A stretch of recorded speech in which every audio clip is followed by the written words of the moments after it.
बिस्मिल्लाहिर्रहमानिर्रहीम। अस्सलाम वालेकुम। आप हमारा YouTube channel voice of overseas देख रहे हैं। मैं हूं आपका दोस्त तौकीर साजिद। आज की डिस्कस कल के टॉपिक पर है जो आज फ़्लाइट्स सऊदी अरब ने बंद की हैं, उनके बारे में तफसीलात से आपको आगाह करना है। जिन दोस्तों ने हमारा यूट्यूब चैनल सब्सक्राइब नहीं किया वो हमारा यूट्यूब चैनल सब्सक्राइब कर लें, बेल आइकन प्रेस कर लें ताकि आने वाली हर नई मालूमात आप तक पहुँचती रहे।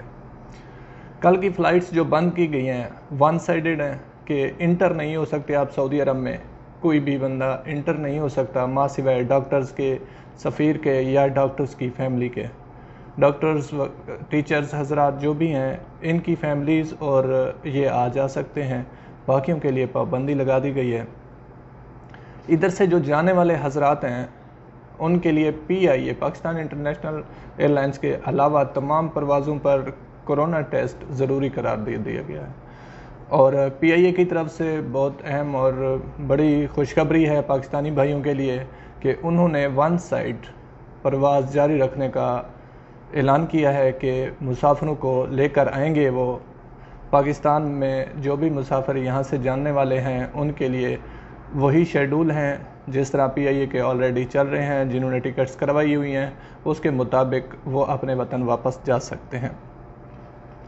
कोरोना वायरस की फैलाव की वजह से सोचा जा रहा है कि हो सकता है सऊदी अरब में लॉकडाउन लगा दिया जाए।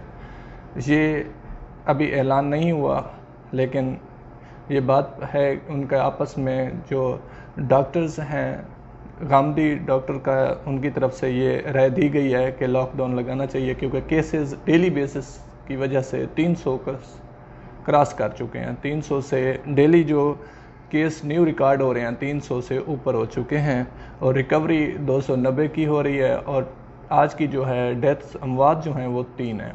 ये तमाम तर तफसीलात थी जो आप दोस्तों तक पहुंचानी थी। अपना बहुत सारा ख्याल रखिएगा और कोरोना की एहतियाती तदाबीर पे अमल करें। Take care. अल्लाह निगहबान। अस्सलाम वालेकुम।